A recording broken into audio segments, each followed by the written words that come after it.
the last time that we dealt with the secrets of Rosh Hashanah.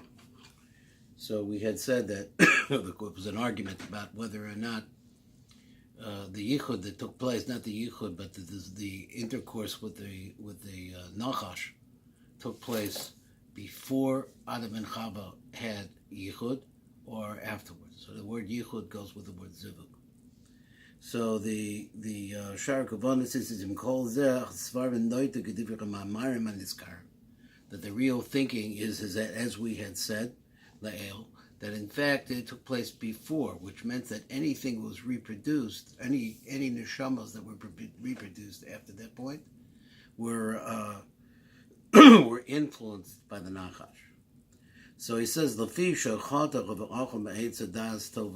since there was a chet that took place in this, so he says, Avera Gorevis Avera, so there one Avera, the one mistake caused another one. So therefore there was intercourse between Ab and Chava on the 6th day instead of on Shabbos, which was still a weekday. And he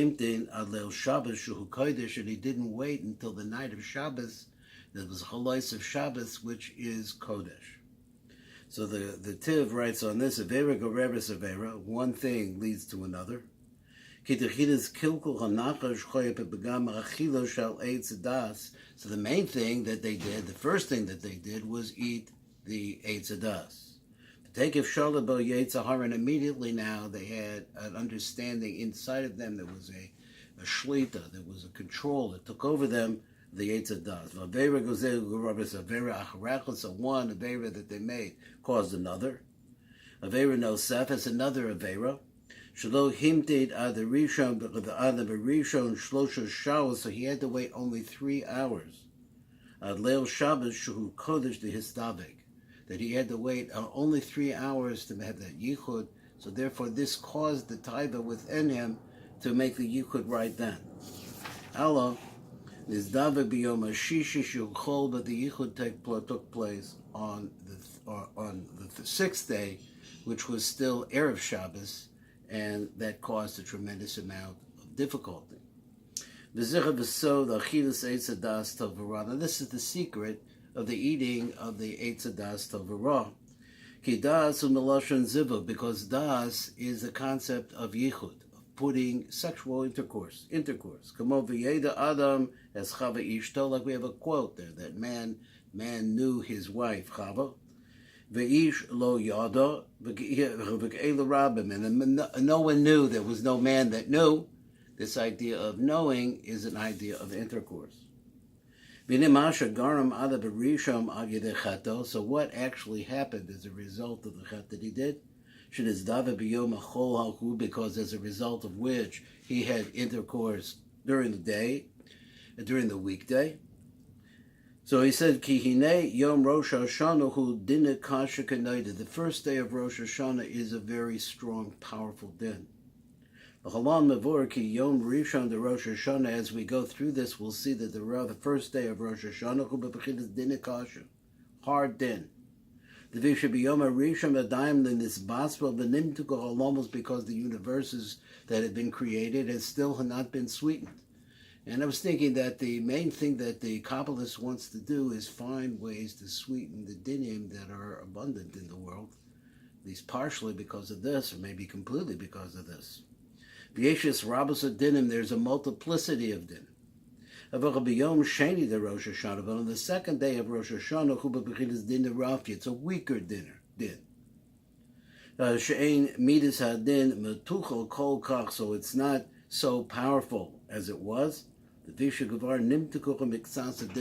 already on the first day of Rosh Hashanah there is some sweetening that takes place, and as a result of that, it's not so hard. If he would have waited another 3 hours, then this yichud that would have taken place between them would have been the right kind of yichud, or the most optimum type of yichud, and as a result of that, it would have been the dinim at that time are much weaker. The yichud that would have taken place would have been proper and in the proper order. Kasher nivra adam arishon kavar choya begam bazal begam benuk. So we say like this, that when Adam Arishon was created, there was a flaw. The world was created flawed. So the world was reflated with a begam, a flaw in za, zer anpen, and a flaw in the nukva, in the female aspect. Machber shavivas kelim. This happened because of the breaking the kelim, which we said in the previous lecture started on the 17th day of Elul. That were the original kings, which are different stations in the path of the flow of the blessing from Hashem to us. So his job was to rebuild them, to fix them. Because although there was a tikkun, because there's no world without the things, the tikkun. So he says, now these are the words, and they could be explained in deeper classes and so. But because it's chagat nai denai, that is that the 6 spheros of the lower set of spheros, according to the Rosh, is called the chagat nai denai. But because chagat nai, the chagat, and also the 6 lower spheres of chagat. Chagat is chesed gevur teferes, nai netzach yisod. Even though there was some tikkun that took place in the Chagat, again, the Chagat, the Nai, the Chagat, the Chagat, the Nai, and all that, those different kinds of words that has to be learned. All of that had taken place to some extent, but that still did not bring up the Rosh, the head, which is called the Chabad, or as the Chabad. So they had to do that part, to bring this Shefa in. So he said this had to be done by Adam Marisha V'Chavish and Nivro Du Partsufim, which were created separated as 2 different systems. And then the development of Zer Anpen and his Nuk. If they would have done it properly, they would have a complete tikkun and of Zah and his Nukshi Amdu Shava B'Shava, that would be the same height. V'hu Komalzer Shlema, and their stature would be complete. V'hoya Nishba Kol HaShefa V'Ha'olam, so then all of the flow and all of the world, Hoya Ba, the Tikkun Hagamor B'Bechinas Yamos of Mashiach, that would be just as if what's going to happen when the time of the Mashiach comes. So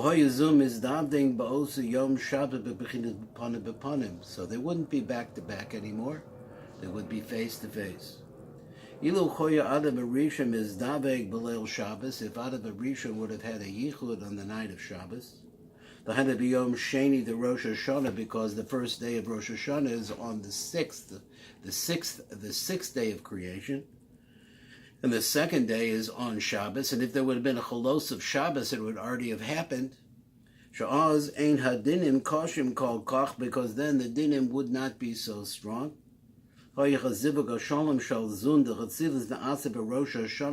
zun of the olam of Atzilus would have taken place on Rosh Hashanah itself.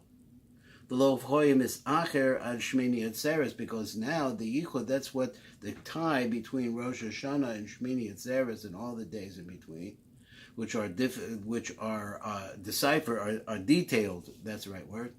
They're detailed over here in Shaar Hakavanot. Because now the yichud that takes place is separated. So you have a yichud, then it disappears. You have to keep bringing it back, which we do on all of our davening. Keep trying to bring it back. But now it's a momentary, a temporary yichud.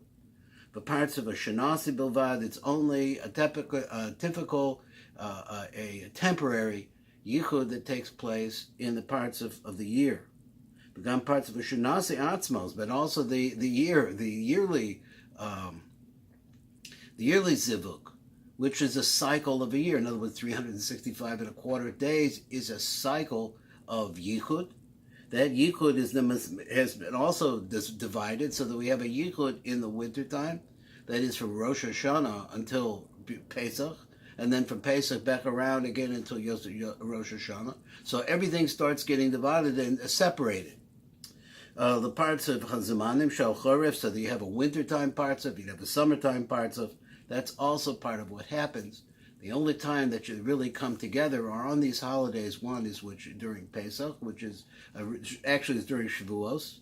Pesach and Shavuos are connected, and just the same way as Rosh Hashanah and Shmini Atzeres our Atzeres are also connected. So finishing up, Aval Yedei Sha'anam Berisham Hikdim Zivugu B'Yom Achol, but because of the fact that he had his Yichul on the 6th day instead of on the 7th day, Shaz Choye Yom Rosh Hashanah Dinakasha V'Tekifo, and as a result of that, Rosh Hashanah became a very powerfully strong din. That's for today.